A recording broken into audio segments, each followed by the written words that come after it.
Hello दोस्तों, स्वागत है आप सभी का आज के हमारे नए लेक्चर में। ठीक है, तो आज हम लोग पढ़ने वाले हैं रिफ्लेक्टिंग टेलीस्कोप्स के बारे में, जो कि बहुत मज़ेदार कॉन्सेप्ट है इसका। अच्छा, ध्यान ये देना, यहाँ पे बोर्ड एग्जाम में सिर्फ इसका डायग्राम पूछा जाता है और इसका जो डेरिवेशन है वो नहीं पूछा जाता, वो एस्ट्रोनॉमिकल टेलीस्कोप का ही पूछा जाता है।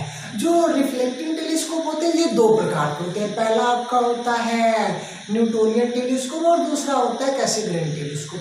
तो इन दोनों टेलीस्कोप्स को हम आज के वीडियो लेक्चर में बहुत मजेदार तरीके से समझने वाले हैं ना। चलो, अच्छा, कुछ चीजें होती हैं हमने पढ़ा रखा है आपको, रिफ्रैक्टिंग टेलीस्कोप, एस्ट्रोनॉमिकल टेलीस्कोप। अगर आज आपने वो चीज नहीं देखी है, वो वीडियो लेक्चर नहीं देखा, तो पहले आप उसे देख लीजिए, डिस्क्रिप्शन में लिंक है, आप उस पर जाके देखें उसको। अच्छा, तो आज का जो लेक्चर है आइए शुरू करते हैं, बहुत मजेदार है। क्या है? Reflecting telescope. Reflecting telescopes. चलो, ये दो प्रकार होते हैं, कैसिग्रेन टेलीस्कोप और कौन सा? Newtonian telescope. अच्छा, ये रिफ्लेक्टिंग टेलीस्कोप को बनाने की जरूरत क्यों पड़ी है ना?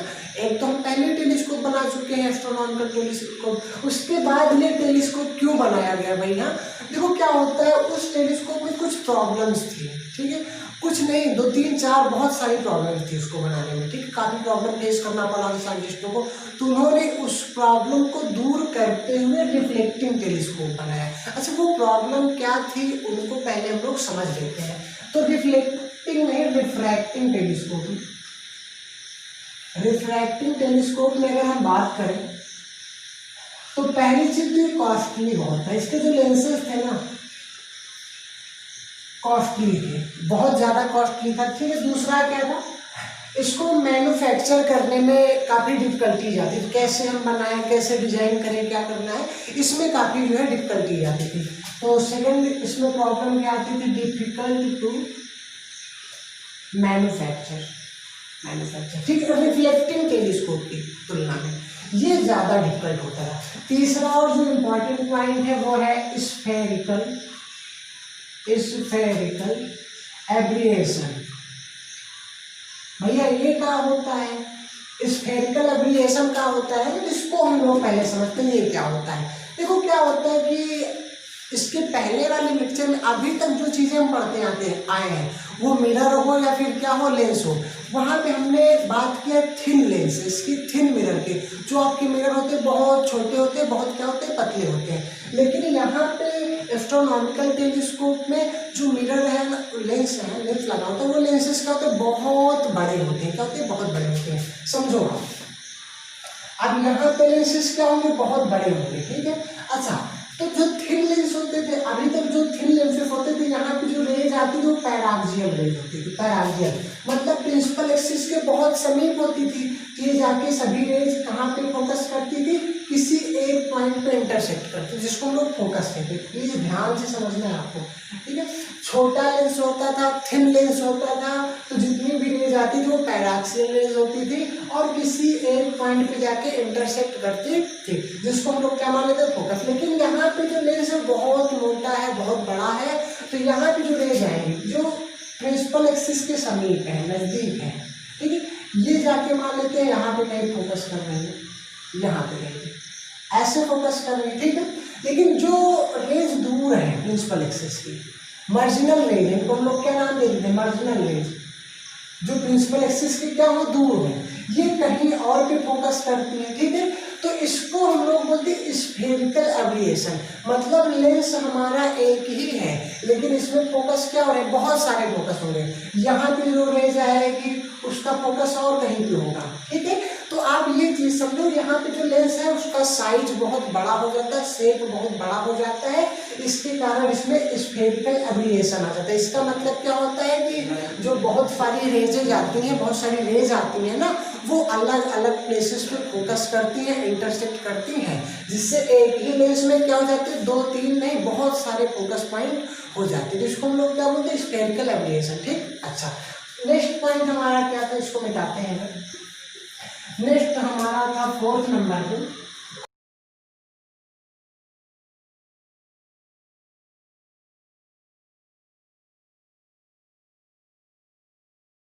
नेक्स्ट हमारा क्या था, क्रोमैटिक एब्रिएशन। इसका मतलब क्या हुआ, जैसे क्या होता है अलग अलग रंग के लिए जो फोकस होता है लेंस का वो अलग अलग पॉइंट होता है। आप समझो, जैसे हमने अभी पढ़े थे विबग्योर, क्या था विबग्योर, ठीक है। यहाँ पे ये वेवलेंथ इनका बढ़ता जाता है, रेड का वेवलेंथ क्या होता है सबसे ज्यादा होता है, ठीक है। तो आप पहले देखो refractive index mu equal to होता है सी अपान में वी, या फिर सी अपान वी को आप लिख सकते हो एफ इंटू कितना लेमडा।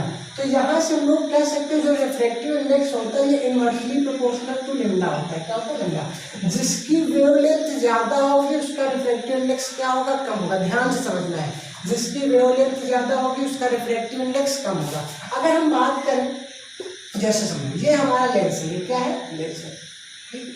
अगर रिफ्रैक्टिव इंडेक्स ज्यादा है तो उसका फोकस भी क्या होता है, उस कलर का फोकस ज्यादा होगा। जैसे रेड कलर यहाँ पे आ रही है, ये हमारी क्या है रेड कलर है, ये हमारी क्या है रेड कलर है, ठीक है। तो इनका जो फोकस होगा, ठीक है, इनका फोकस क्या होगा, ज्यादा होगा। रेड कलर का फोकस ज्यादा होता है। यहाँ पे कोई और ग्रीन कलर है, मान लेते हैं क्या है ग्रीन कलर है, ठीक है। तो ग्रीन कलर का फोकस क्या होगा, कम होगा।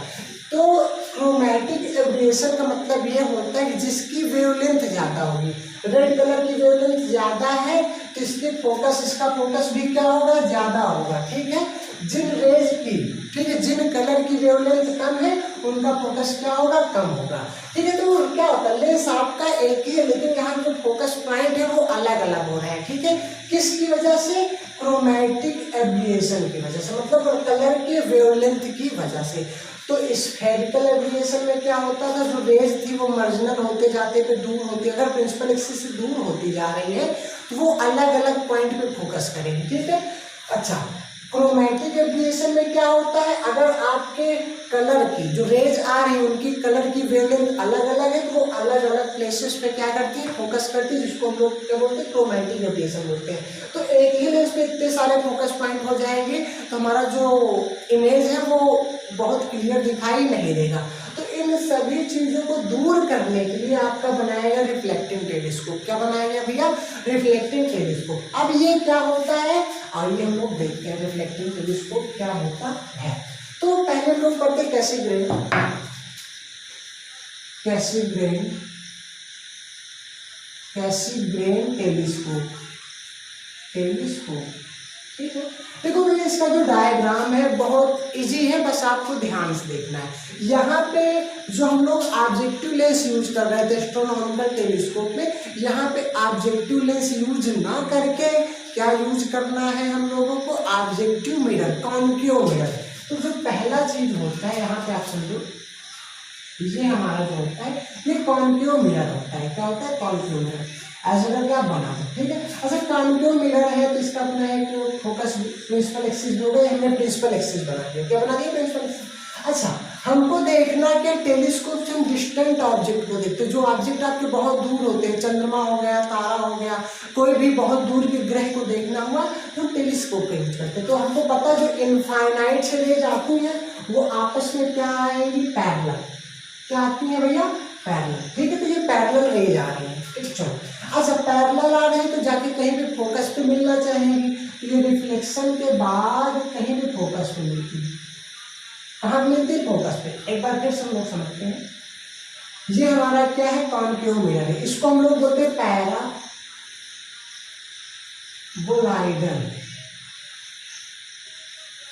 Concave objective mirror, objective mirror. Paraboloidal का मतलब क्या होता है, इसको पैराबोलॉइडल का मतलब ये होता है कि इस कॉन्केव मिरर को इस प्रकार से डिजाइन किया जाता है, यहाँ पे रेज चाहे जहाँ पे आए, ठीक है, यहाँ पे यहाँ पे यहाँ पे यहाँ पे चाहे जहाँ पे आए वो एक ही पॉइंट पे जाके फोकस करेंगे। तो पैराबोलॉइडल ऑब्जेक्टिव मिरर का सिर्फ इतना ही काम होता है कि रेज चाहे जहाँ पर आए, ठीक है, रेज चाहे जहाँ पे आए वो जाके एक ही पॉइंट पे फोकस करेंगे। इसलिए इसमें स्फेरिकल एब्रिएशन का जो डर है वो खत्म हो जाता है, दूर हो जाता है, ठीक। तो पैराबोलॉइडल ऑब्जेक्टिव मिरर होता है ये वाला, ठीक, इसको हम लोग ऑब्जेक्टिव मिरर कहेंगे, मिरर है। अच्छा, पैरेलल रेज आ रही है तो ये कहाँ पे फोकस करेंगी, फोकस पे मिलना चाहेंगे, है ना। तो यहाँ पे ऐसे करके मान लीजिए फोकस पे मिलना चाहेंगे, टक टक टक टक टक टक, यहाँ पे फोकस पे, ये हमारा कहीं पे यहाँ पे फोकस मिलना चाहिए। लेकिन यहाँ पे होगा क्या, इसके पहले ही साइंटिस्टों ने दिमाग लगा दिया, दिमाग ये लगा दिया कि इसको फोकस पे नहीं मिलना है, ठीक है। तो इसके पहले इन्होंने क्या कर दिया, एक कॉन्वेक्स लेंस रख दिया, सॉरी कॉन्वेक्स लेंस नहीं, कॉन्वेक्स मिरर रख दिया गया। ये क्या है, कॉन्वेक्स मिरर है, कॉन्वेक्स मिरर है, ठीक है। ये कॉन्केव मिरर है और ये क्या है, कॉन्वेक्स मिरर है। इसको हम लोग प्राइमरी मिरर भी कहते हैं। और ये हमारा क्या हो जाएगा, सेकेंडरी मिरर हो जाएगा। क्या हो जाएगा, सेकेंडरी मिरर, ठीक है। तो ये सेकेंडरी दो ऑब्जेक्टिव मिरर, ये भी ऑब्जेक्टिव मिरर, ये भी ऑब्जेक्टिव मिरर, लेकिन ये प्राइमरी मिरर है और ये क्या है, सेकेंडरी मिरर है। अब इस मिरर के लिए जो आपका फोकस पॉइंट है, जहाँ पे इस मिरर द्वारा आपके इमेजेस फॉर्म हो रहे हैं, ये इस लेंस, इस मिरर के लिए किसका काम करेगा, ऑब्जेक्टिव ऑब्जेक्ट, वर्चुअल ऑब्जेक्ट का काम करेगा। तो अब ये यहाँ से आएंगे रेज ऐसे करके, यहाँ पे जाएंगे ऐसे करके, और ये आपको क्या मिल जाएगा, मिरर मिल जाएगा। इस मिरर से रिफ्लेक्ट हो जाएंगे। तो इसको थोड़ा सा ऐसे कर देना, यहाँ पर रिफ्लेक्ट होकर कहीं पे ऐसे जाएंगे और ये भी यहाँ, एक मिनट रुक जाओ, अच्छा सा फिगर बना लो, ये ऐसे और ये ऐसे यहाँ पे कहीं पे चली जाएंगी। और यहाँ पे हमारा एक लगा होता है, क्या लगा होता है, आई पीस लेंस। क्या लगा होता है, आई पीस लेंस, आई पीस लेंस, ठीक है, आई पीस लेंस लगा होता है। तो यहीं से हम क्या करते हैं, यहाँ पे आपकी आंख होती है और आप इस ऑब्जेक्ट को अच्छे से देख पाते हो, ठीक है। जो आपका डिस्टेंट ऑब्जेक्ट होगा तो आपको लगे कि यहाँ पे कहीं रखा हो, बहुत क्लियर इमेज मिलता है। एक बार फिर से इसको हम लोग समझते हैं, ठीक है। यहाँ पे क्या हुआ, ये आपका पैराबोलाइडल ऑब्जेक्टिव मिरर है, कॉन्केव मिरर होता है। कैसा मिरर होता है, कॉन्केव मिरर। बहुत दूर से इनफाइनाइट से रेज आएंगे, कहाँ से आ रहे हैं, इनफाइनाइट से। इनफाइनाइट से आती है तो आपस में पैरेलल रेज आएंगे। अब ये रिफ्लेक्शन के बाद फोकस पे मिलना चाहिए, लेकिन फोकस से पहले कॉन्वेक्स मिरर रख दिया जाता है और इनका हो जाता है रिफ्लेक्शन। क्या हो जाता है, रिफ्लेक्शन, रिफ्लेक्शन, रिफ्लेक्ट हो जाएंगे। यहाँ पे क्या होता है, एक आपका आई पीस लेंस लगा होता है। क्या लगा होता है, आई पीस लेंस लगा होता है। और यहाँ पे आप अपनी आंख से देखते हो तो आपको जो डिस्टेंट ऑब्जेक्ट है उसका क्लियर इमेज दिखाई दे जाता है। बस इतना सा इसका डिजाइन है। ये आपका सिंपल सा डायग्राम होता है, बस इसमें इतना आपको याद रखना। इससे अलावा इससे ज़्यादा आपको कुछ नहीं याद रखना, ठीक है। पैरेलल ले जाएंगी, रिफ्लेक्शन होगा। इसके पहले क्या रखा होता है, कॉन्वेक्स मिरर रखा होता है। इससे फिर से रिफ्लेक्शन होगा, दोनों रेज यहाँ पे आके कहीं पे दिखाई देंगी। और यहाँ पे आपका क्या रखा होता है, आई पीस लेंस रखा होता है। और अपने यहाँ पर देखो कि इसको आपको जो इमेजेज है ऑब्जेक्ट का, डिस्टेंट ऑब्जेक्ट का जो इमेज है बहुत क्लियर दिखाई देगा। तो किसके बारे में, कैसिग्रेन टेलीस्कोप। अब बात करते हैं सेकेंड, न्यूटोनियन टेलीस्कोप के बारे में। किसके बारे में, न्यूटोनियन टेलीस्कोप के बारे में। न्यूटोनियन टेलीस्कोप ये क्या होता है, सेम डिजाइन ऐसा ही होता है, बस यहाँ पे जो कॉन्वेक्स मिरर होता है, ये कॉन्वेक्स मिरर जो है इसकी जो है प्लेन मिरर यूज होता है। तो आपको ऐसा ही करके एक डिजाइन बनाना है। आप बना लो, ये हमारा हो गया एक कॉन्केव मिरर। क्या हो गया, कॉन्केव मिरर, कॉन्केव मिरर, ठीक है। ऑब्जेक्टिव मिरर भी आप कह सकते हो, कॉन्केव मिरर हो गया। और थोड़ा सा बना लो, बड़ा बना लो, ठीक। ये हो गया हमारा क्या, कॉन्केव मिरर, ठीक। अब हमको पता है कि डिस्टेंट ऑब्जेक्ट को देखना है, बहुत दूर के ऑब्जेक्ट को आपको देखना है, तो बहुत दूर से पैरेलल ले जाएंगे। कहाँ पे आएगी, पैरेलल ले। अच्छा, पैरेलल आएगी तो ये कहाँ पे मिलेगी, जाके कहीं पे फोकस पे मिलेगी। कहाँ पे मिलेगी, फोकस पे मिलेगी, ठीक है। लेकिन अब यहाँ पे होता क्या है, यहाँ पे आपको एक प्लेन मिरर देगा, वर्टिकल नहीं रखा जाता है। प्लेन मिरर जो होता है 45 डिग्री पे झुका हुआ होता है, ऐसे होता है। 40 वर्टिकल से कितने डिग्री पे झुका हुआ होता है, 45 डिग्री पे बेंड हुआ होता है, ठीक है। प्लेन मिरर है ये हमारा, क्या होता है, प्लेन मिरर होता है। अब ये रेज जो है पैरेलल आएगी, इधर जाएंगी ऐसे करके, ये वाली रेज भी इधर जाएगी, ठीक है, इस पे टकराएगी। हमको पता है कि यहाँ पे इसका फिर से क्या होगा, प्लेन मिरर से रिफ्लेक्शन होगा। तो ये रेज कुछ ऐसे आ जाएगी और ये रेज कुछ ऐसे आ जाएगी, ठीक है। यहाँ पे कहीं पे आपका रखा होता है क्या, आई पीस लेंस। क्या रखा होता है, आई पीस लेंस होता है, ठीक है। आई पीस लेंस होता है और आप अपनी आंख से यहाँ पे कैसे भी करके इसको देखते हो, ठीक। बना लो, आँख अच्छी नहीं बनी तो यहाँ से आप इसको क्या कर सकते हो, अच्छे से देख सकते हो, है ना। फिर से आप समझते हैं, लोग समझते हैं। अच्छा यहाँ पे देखो होता क्या है, ये जितने ही दूर पे, हमको पता है प्लेन मिरर में जो इमेज की डिस्टेंस होती है वो ऑब्जेक्ट की डिस्टेंस से बराबर होती है। जितनी दूर पे हमारा इमेज यहाँ पे फॉर्म होगा, और ये इमेज जो है प्लेन मिरर के लिए वर्चुअल ऑब्जेक्ट काम करेगा। जितनी दूरी पे आपका ऑब्जेक्ट होगा उतनी ही दूरी पे जाके इमेज बनेगा, और ये इमेज ऐसे आके इधर मुड़ जाएंगी, ठीक। और यहाँ पे कहीं भी क्या लगा होता है, इधर इस पे, ठीक है, एक्सियल पोजीशन में होता है, यहाँ एक्सियल पोजीशन में नहीं होता है। यहाँ पे जो आई लेंस रखा होता है कुछ इस प्रकार से रखा होता है, और आप अपनी आंख यहाँ पे लगा के ऐसे इसको देखते हो। फिर से हम लोग इसको समझते हैं। यहाँ पे होता है क्या है, एक कॉन्केव मिरर होता है जिसको हम लोग प्राइमरी मिरर भी कहते हैं। क्या कहते हैं, प्राइमरी मिरर भी कहते हैं, ठीक है। और ये हमारा कहलाता है सेकेंडरी मिरर। क्या कहलाता है, सेकेंडरी मिरर कहलाता है, सेकेंडरी मिरर कहलाता है, ठीक है। पैरेलल रह जाएंगे, वो फोकस पे मिलना चाहेंगे, लेकिन फोकस से पहले जो है 45 डिग्री पे बेंड किया हुआ एक आपका प्लेन मिरर रख दिया जाता है। यहाँ से रिफ्लेक्ट होके रेज आए, रिफ्लेक्ट होके यहाँ पे जाएगी, रेज रिफ्लेक्ट होके इधर आएगी, और ये आई पीस लेंस यहाँ पर रखा होता है, और अपनी आप आँख से इसको देख सकते हो इजीली। तो आपको जो डिस्टेंट ऑब्जेक्ट है वो क्लियर दिखाई देगा, ब्राइटली दिखाई देगा, बहुत चमकीला दिखाई देता है, ठीक। ये हमारा कॉस्मिक रेन टेलीस्कोप होता है। ये क्या होता है, न्यूटोनियन टेलीस्कोप। अब यहाँ पे जो फार्मूला होता है, किसका फार्मूला होता है, तो जो है मैग्निफिकेशन का। अगर आपकी लीस्ट डिस्टेंस पे है तो m इक्वल फार्मूला होता है FO अपान FE, ठीक है, 1 प्लस FE अपान में D, ठीक है। अच्छा अगर आपकी इनफाइनाइट इमेज बन रही है तो m इक्वल होता है FO अपान में FE। क्या होता है, FO अपान FE। अब यहाँ पे ऑब्जेक्टिव लेंस ना होके यहाँ पे क्या है, ऑब्जेक्टिव मिरर है। तो ऑब्जेक्टिव मिरर के लिए जो FO है इसकी जगह हम क्या लिख सकते हैं, RO अपान में 2, क्योंकि ऑब्जेक्टिव मिरर की फोकस निकालना है तो आपको ऑब्जेक्टिव मिरर का रेडियस ऑफ कर्वेचर पता होगा, उसको आप 2 से डिवाइड कर दोगे तो ऑब्जेक्टिव मिरर का क्या निकल आएगा, फोकस पॉइंट आपको मिल जाएगा। तो ये हमारा फार्मूला दोनों वही पिछले वाला एस्ट्रोनॉमिकल का ही लगाना है, ठीक है।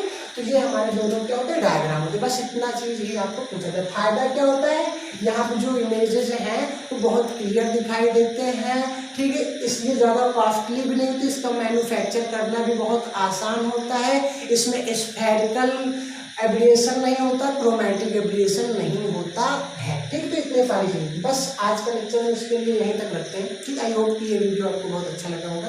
बस थैंक यू।